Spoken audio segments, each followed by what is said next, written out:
أهلا بيكم في أكلة وصفة سهلة. هعمل معاكم النهاردة الكيكة بصوص الشوكولاتة الاقتصادي. زي ما انتوا شايفين بجد طعمها في منتهى الجمال. شايفين غرقانة بالشوكولاتة، هنعملها بطريقة حلوة قوي. بطريقة شوكولاتة اقتصادية مش هتكلفنا أي حاجة خالص. كمان هعمل معاكم أسهل وأبسط كيكة هشة وطرية بتدوب في البق. هنعملها بطعم رائع، مفيش أجمل من كده. يلا بينا نسمي الله ونبدأ على طول ونشوف هنعملها ازاي.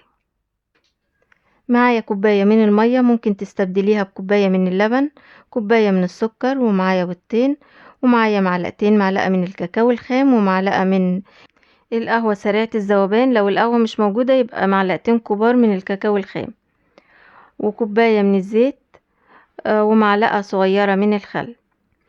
هحط في الخلاط كوباية الزيت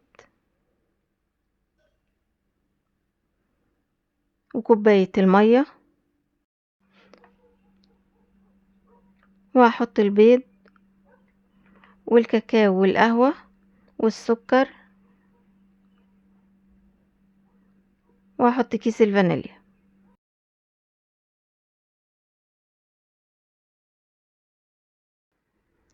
هنضربهم في الخلاط كويس قوي. بعد كده هنجيب البولة اللي هنعجن فيها الكيك، هفضي فيها الخليط كله. بعد كده هضيف الدقيق معلقة معلقة. انا بحب احط الدقيق بالمعلقة، ما بحبش احطه بالكوباية علشان مش كل دقيق بيتشرب سوائل زي بعض. بعاير كوبايتين الدقيق، بعد كده بحطهم بالمعلقة واحدة واحدة لحد ما اوصل للقوام المناسب. بعد كده هفضي كيس البيكنج باودر كله،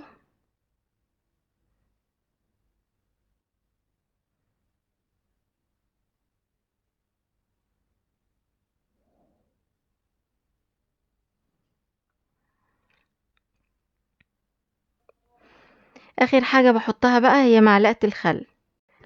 معلقة الخل دي بتخلي العجينة هشة وطرية. اول ما بتحطيها في الاخر بتحسي ان العجينة فارت معاكي. لسه العجينة طرية شوية، سايبة قوي، يا دوب كده اخدت معايا الكوبايتين. عجينة الكيك بالذات ما نعملهاش تقيلة ولا نعملها خفيفة قوي. لازم تبقى اللي هي الوسط، اللي هي يبقى فيها خيط كده، لما نيجي نرفع المضرب تبقى عاملة معانا خيط اهو زي ما انتوا شايفين كده. دي افضل عجينة للكيكة، بتطلع هشة وطرية وفي منتهى الحلاوة.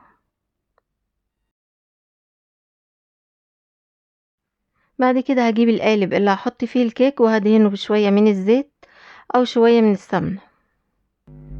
بعد كده هجيب الطواجن وهدهنها برضو شوية من الزيت. مش عايزة اقولكم بقى احلى كيكة هي اللي بتبقى في الطواجن دي، بجد بتبقى حاجة كده رائعة. هفضي بقى الكيك في القالب، بعد كده هسيب شوية للطواجن. مش هنملاه كله، هنملى نصه بس علشان بترتفع.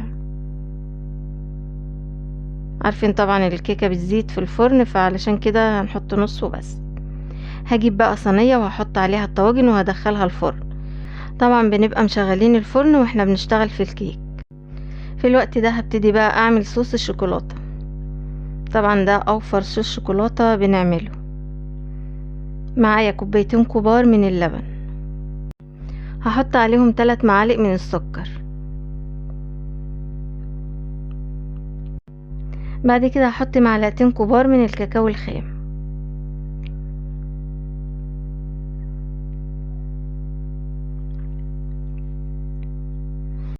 وهحط معلقتين كبار من الدقيق. لكل كوباية لبن معلقة كبيرة من الدقيق. بعد كده هفضي عليهم كيس من الفانيليا. يبقى كده انا حطيت كوبايتين دقيق كبار، عليهم معلقتين كبار من الكاكاو الخام، ومعلقتين كبار من الدقيق، و3 معالق سكر. والسكر ده حسب الرغبة، يعني ممكن تزوديه او تقلليه. هقلبهم بقى على البارد كويس اول لحد ما يدوبوا تماما.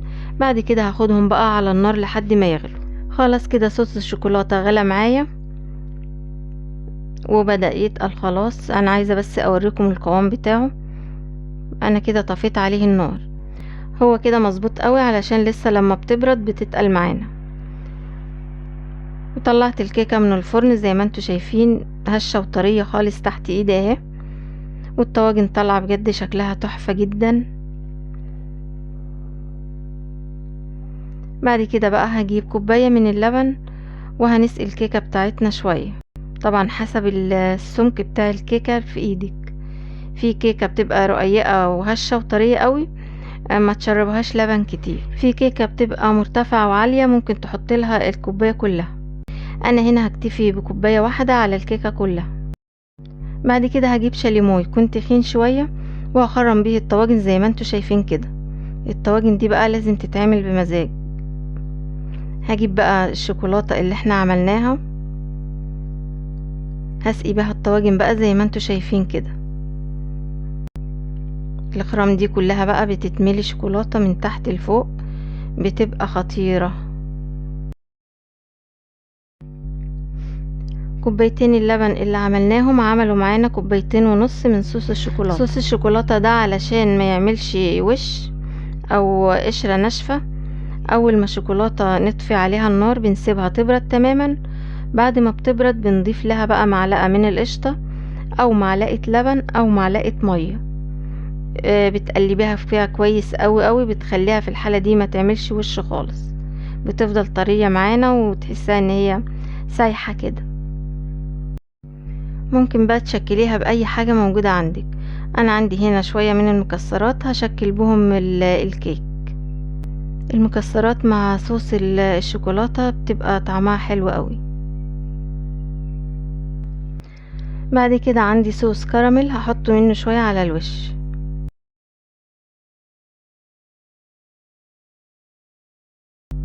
شوفوا بقى شكل الطواجن بجد شكله رائع جدا، حاجة كده تفتح النفس.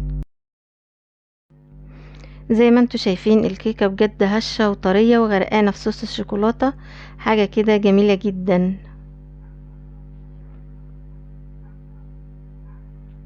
زي ما انتوا شايفين شكلها بجد رائع.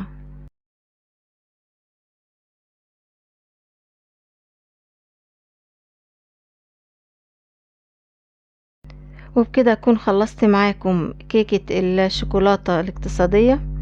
اتمنى الطريقة تكون عجبتكم، اتمنى تجربوها وبألف هنا وشفا.